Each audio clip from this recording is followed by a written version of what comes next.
What's going on, everybody? Welcome back to the channel. Today we're taking a look at the Hulkbuster. So let's see what we've got going on. Let's check it out.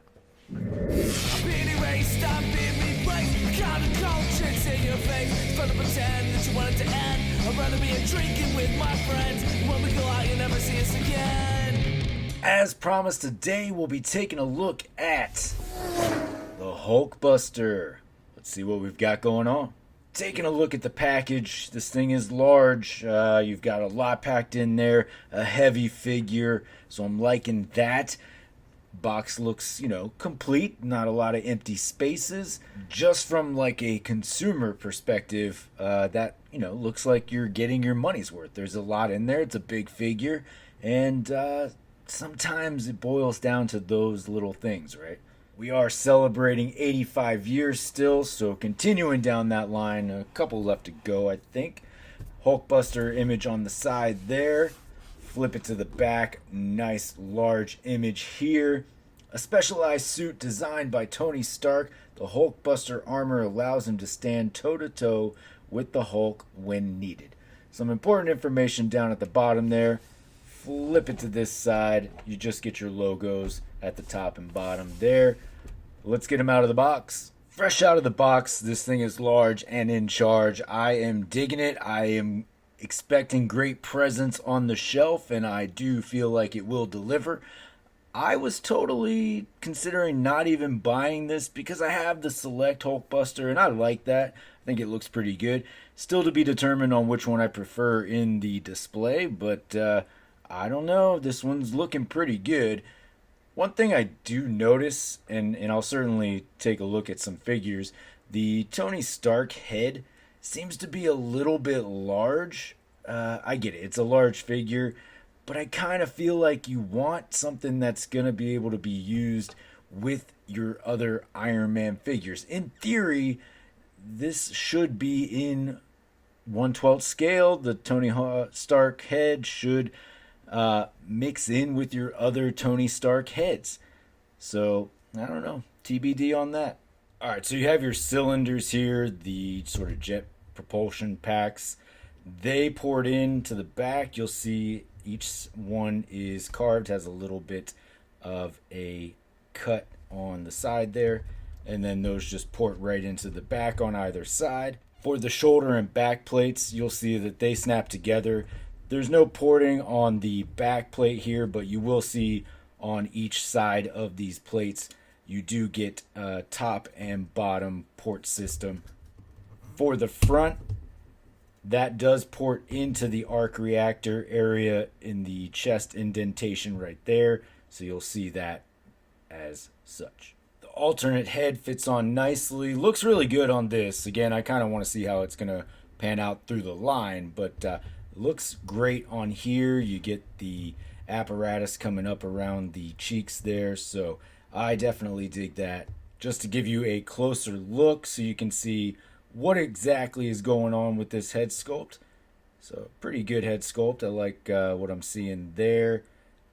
You can tell from there the peg hole is going to be larger than your average Iron Man figure. Alright, I stand corrected. You can see the ball peg is fairly close to a regular size ball peg. It allows you to put other heads on there. So you can see this other Tony Stark head.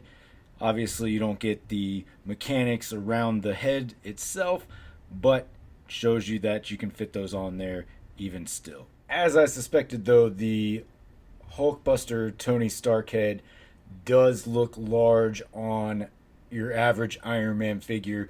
So I did grab the Model 9, which is, I think, a little bit on the bulkier side compared to a lot of Iron Man figures.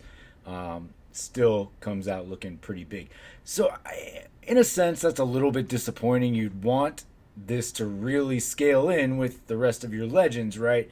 And this head alone tells you that in reality, this Hulkbuster is essentially out of scale.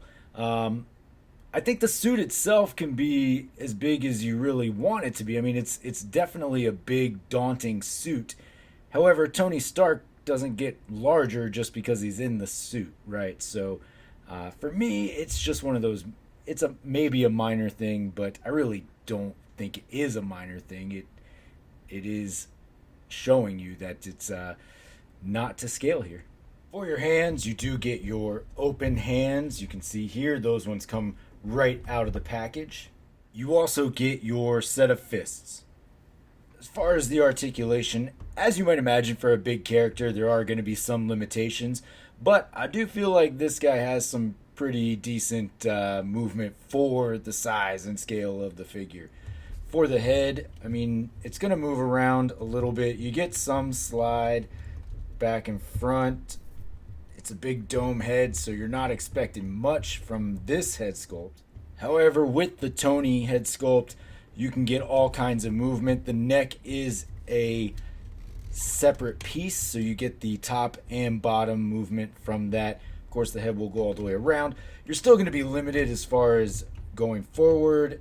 Backward, you get a little bit of an arch upward. So I don't know how much you're expecting to move ahead. If you're in a giant robotic suit, I assume that your own mobility may be fairly limited.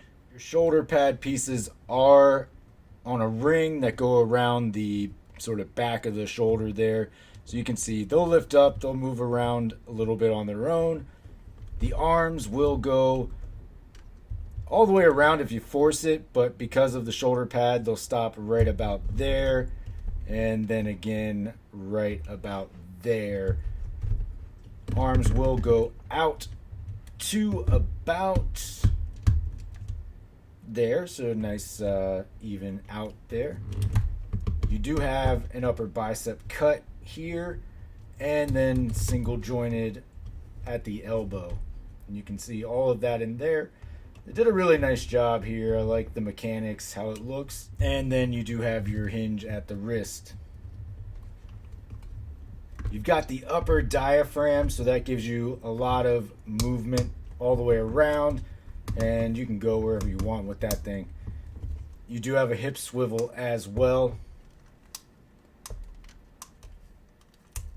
Your legs will kick out to about there, back to only about there, and then up and out to there. You are double jointed at the knee, so you can see all that here. Gives you a little bit more than you might expect. I was expecting a single joint at the knee, so that's good. Nothing at the calf I wouldn't expect there to be. And then your hinge and some swivel down at the ankle there. For comparison, here he is backed up against the Select Hulkbuster. Now, I get that these may not be the exact same versions of the Hulkbuster, but I think they are. I mean, they're very similar, right? Correct me if I'm wrong, but the point of this being, Select is in a 7-inch scale, Legends in a 6-inch scale, and the Legends version totally dominates this Select suit. What I like about the Select is the art deco, the paint deco, I should say. I like how metallic it comes off. Now, the Legends version did use sort of that candy apple red, right? So it does give you some shimmer, shine, metallic feel to it. Both look great. I'm just curious as to why this Legends version towers over this Select version so much. And then here you'll see the Model 9 suit from the more recent retro-carded Iron Man wave. Obviously, Hulkbuster is going to be towering over your average Iron Man suit, so that is to be expected. I don't know that it takes away too much. I'm curious how it's going to look in the display. To me, like, Select aside, this does look pretty good backed up against an average Legend suit. I still think there's an issue with the scale, but it's going to be one of those to each your own type deals, right? And here he is backed up against the Hulk, because why would we have a Hulkbuster if there were no Hulk? Now, I just grabbed this gray Hulk because that was the one closest to me, but that's going to give you your average Legend scale for a Hulk figure anyway. Now, this is kind of counter to what I've been saying. I do feel like, based on back-to-back with the Hulk, size of the suit looks pretty good, but there's a lot of other things at play with that. And, I'm going to take a look at the Select next to this Hulk just to give you an idea of that as well. Yeah, so these come out roughly around the same size. So, I mean, I don't know. That's really going to come down to personal preference. I kind of like the similarity in size there, but again, to each their own. All right, folks. Well, there you have it. There is your Marvel Legends 85-year anniversary Hulkbuster. It's a nice looking figure, don't get me wrong. The complaints aside, from what I perceive as a scaling issue. Now, I may be way off base. You may say to me, well, the Select version is actually very small in stature for what it should be. The only key indicator for me to the scaling issue, though, is the size of the Tony Stark head. If that would have been in scale with the rest of the heads, then maybe I don't even bother discussing it, right? I just take the Select as being out of scale versus the Legends. But I don't know. It does seem a little bit large. It's going to look good in the display. I'm not going to use the Tony Stark head if I end up displaying this. I kind of still give the edge to the Select just from the aesthetic point of view. It's going to be very static in my display, right? It's in the Hall of Armor. It's not going to be doing anything crazy. So that ultimately comes down to what looks the best to me in my display. And same goes for you, right? Collect what you want, buy what you want, choose which of these you want if you're looking for a Hulkbuster. Whatever's going to look the best for you, makes you happy with your display. Folks, that's the 2 cents. I appreciate you checking out the video. Hopefully you got something out of this. Thank you for staying this long if you have.